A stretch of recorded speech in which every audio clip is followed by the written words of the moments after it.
தென்காசி பழைய குற்றாலம் சாலை பாருங்கள், மருத மரம். சாலை ஓரங்கள் ஃபுல்லாக பார்த்தீங்கன்னா 2 பக்கமும் நல்லா மருத மரம்.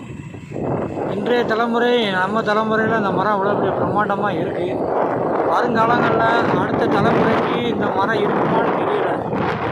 ஏன்னா பல பகுதியில் சாலை விரிவாக்கங்கிற பேரில் பல இடங்களில் மரம் போயிடுச்சு.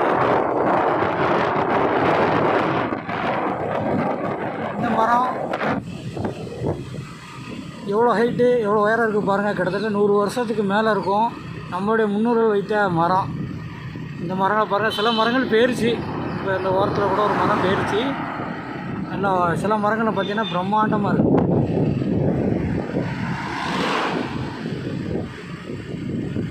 இந்த மரங்களில் தான் பார்த்திங்கன்னா பாரு கழுகுகள், கிளிகள், இந்த மாதிரி உயிரினங்கள் இந்த மாதிரி உயரமான மரங்களை தான் கூடு கட்டி வாழும். இந்த மரங்கள் கப்பல் செய்வதற்காக இந்த மரக்கட்டையை பயன்படுத்துவாங்க. நல்லா மருத்துவ குணம் உள்ள மரம் தான் இந்த மருத மரம். நம்ம இது நீர்மருது மரம். மரத்தை சாலைகளில் பாருங்கள். இன்னும் ஒரு 5 வருஷம் 10 வருஷம் கழித்து பார்க்க முடியுமான்னு தெரியல.